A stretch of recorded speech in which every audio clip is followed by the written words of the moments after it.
2 weeks ago, NCM reported on the failure of the Home Rule petition to extend the retirement age of the Norwood Fire Chief from 65 to 70.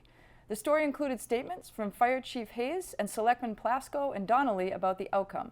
Paul Ronco, president of the Firefighters Union, Local 1621, reached out to NCM to share the union's position on the failure of the petition. My name is Paul Ronco. I'm the president of Local 1631, Norwood Firefighters 1631. This whole home rule petition had started back in early or mid 2021 when the fire chief was appointed in September. Prior to his appointment, Chief Hayes had mentioned that the town manager was looking to extend his employment from past the age 65. 65 is the retirement age for all firefighters. Every firefighter knows that coming on the job, that they need to go at 65. The reason being, we've had cancer bills, cancer presumptive laws, also heart and lung laws for firefighters. It took a lot of legislation to get these passed to have protections for all our firefighters and also their families. And part of that law was that the retirement age would be 65. So before the chief was even appointed, we made it known that we could not support anyone getting extended past the age of 65, whether it's a chief, a firefighter, or a deputy. We don't agree with it. We think that it's a slap in the face to the firefighters that have passed because of cancer or heart and lung issues. And it's also a slap in the face to the families that fought hard to get legislation passed to have protections for our future firefighters. And it also discourages or it kind of limits upward mobility as far as promotions go if you have chiefs that are hanging around longer than the age of 65. So you're saying, I guess this is just me wondering, I guess, the Firefighters Union is made up of like a group of guys, I'm assuming. So yes. You guys don't support this. What role do you guys have? Like, influence? Do you have like a say, or is it just kind of just, coming out in support or not supportive? We're not supporting it. These are the men and women that have to go about the day-to-day operations of the fire department, and we just do not support anybody going past the age of 65. Now, as devil's advocate, I'm going to play here. Sure. Dedham just got passed. Yes. How does that affect? Is there different rules different laws and legislation per town, or is it a state thing? So it comes down to specific towns. With Dedham, the Professional Firefighters of Massachusetts, their stand is also they do not support anybody going past 65. They put in legislation against Norwood's home rule petition and also Dedham's. With Dedham's, there was the Board of Selectmen. There were a couple Board of Selectmen that keep bringing up the fact that Dedham extended their chief. I think the circumstances were a little different in Dedham than they are in Norwood. In Dedham, the union was on board for this. They're also going into a new public safety building that I think they wanted this chief that has kind of started this process to get them situated in that. And they ended up getting extended this chief for, I believe it was up to like 3 years. Now, anyone that's kind of, if anyone had questions for the union or you yourself as the president, can they reach out to you? How can they Absolutely. reach out to you? I'm always at the fire station pretty much every day. So and they can always call down to the fire station on our not emergency line and reach out to me, and I will always get back to them. But getting back to the difference between Dedham and Norwood, from day one, the way we found out that there was a home rule petition to extend the chief was actually when a couple of our members received the yellow sheets for the fall town meeting in 2021. And that's when we see this is on the agenda to change the law. for Chief Hayes. When we reached out to the town, as far as the town manager, and also a handful of the Board of Selectmen, we had just requested that if you could just postpone this to the spring, that we would get a feel for Chief Hayes and, you know, how he operates. He had only been appointed chief 10 days. I think he was on vacation when we heard this came through.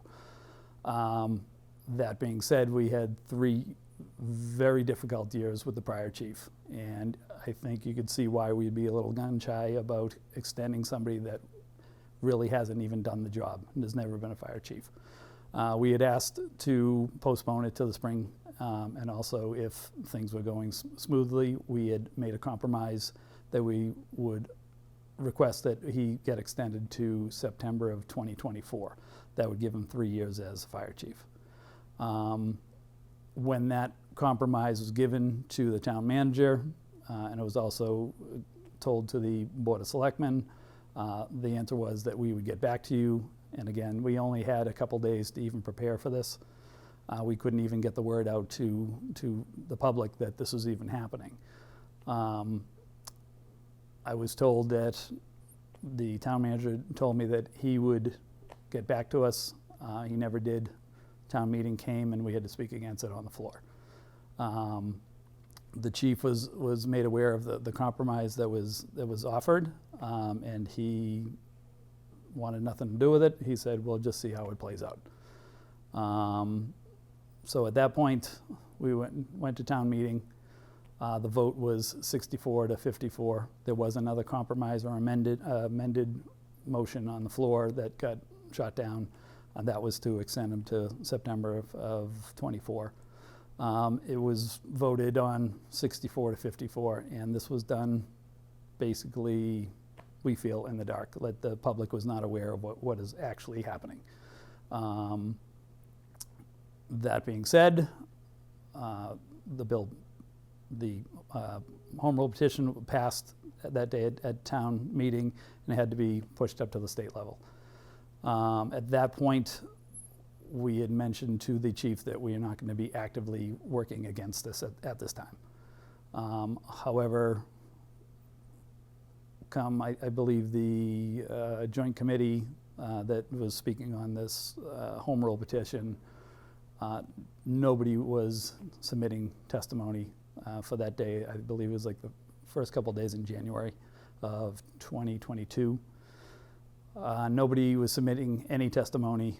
The Board of Selectmen keep saying that they went above and beyond trying to push this bill through. Well, the chairman of the board, Tom Maloney at the time, who came up with this item on the agenda for the town meeting, never submitted any testimony. Town manager never submitted any testimony. I was only made aware of it by the Professional Firefighters of Massachusetts. They were asking if we were going to put testimony in.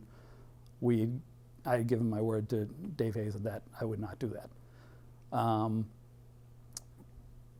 I made it aware to Dave Hayes. Dave Hayes did not even know that this was even happening at the joint committee that day, or the following day. And that's when I told him that nobody is helping you push this bill through. I think there's a little difference between the bill for Chief Brooks and this one. For Chief Brooks, both unions were on board. They were aware of the situation, how it even started, and they were involved. Everybody was involved in the process. The union was not even involved in this process pretty much throughout the whole time that it was even coming about. That being said, Chief Hayes had mentioned in his testimony in front of the joint committee that it was basically all or nothing. There wasn't going to be any compromise. And I think there was a little miscommunication somewhere. I don't know where that happened, but that the chief agreed to a compromise. He never did that. I just want to clarify that. But there was rumor that was the case. That was not the case. The compromise was offered. It just it was denied. He did not want any part of that. So yeah, a lot. So with again, a lot of the statements that were made at the Board of Selectmen level on Tuesday really, it really irked me to the fact that, you know, I'm very, very honored to represent the men and women down at the fire station at Local 1631. They've done a tremendous job over the last 5 years. We've basically been steering the ship. We went through 3 years, tumultuous years with the chief that really gave us no leadership. We had asked for help during a pandemic and also a closure of a hospital, and we've got little from the town administrators when it came to any help. And it just shows what kind of people you have working for you here in Norwood. They're going above and beyond with literally no leadership. For the Board of Selectmen to be, specifically Bill Plasko, to come out and say he's disgusted that the men and women didn't support this chief for everything that he's done, I find that disgusting. This bill failed because of their shortcomings, not because anything the union did. They had every possibility to support this bill, to hand walk this bill through, just like Chief Brooks did on his own. That did not happen for Dave Hayes. And again, this isn't anything personal with Dave Hayes. It's just we do not support anybody getting extended past 65. It sets terrible precedents down the road. If somebody in fire prevention wants to stay past 65, it really just halts the progression of promotions and moving the department forward. And I think with where the Board of Selectmen kept on, they're blaming our legislators, Senator Mike Rush and John Rogers. They've done nothing but good things for this town. And for them to call out our legislators on a bill that they really didn't work on or try to push through, I've got an issue with that. They've been nothing but good to our fire department. We just got a grant for a $25,000 equipment grant that was pushed through by Mike Rush and John Rogers. ARPA money, almost over $200,000, was secured by John Rogers and Mike Rush. Again, they've done nothing but good things for this town. And for them to get a cheap shot at a Board of Selectmen's meeting, it just did not sit well. And I can't sit here and let that happen. I think it sends a bad message to our membership that they can take all the shots they want and just no response from the union. So, also it came to our attention that a couple of the Board of Selectmen had tried to crash the Senate President's fundraiser that she had in her hometown to push their own agenda. And it's really not the way you get things done. And again, for them to turn around and try to blame either the legislators or the union, no, the fault lies on their behalf. So. Good. Anything else we missed, or you want to say? Yeah, just one more. So. Yeah. And again, I'm honored to represent Local 1631 and the members. They've been nothing but fantastic. It's discouraging when town administrators are taking shots at our membership. They're being disrespected. It seems to be a common theme here in Norwood where people are jumping ship. I wouldn't be surprised if we're losing talented people to other towns just because of the disrespect that is being shown from our town administrators towards our department. NCM reached out for comments from Town Manager Tony Mazzucco, State Representative John Rogers, and State Senator Mike Rush, and none were received.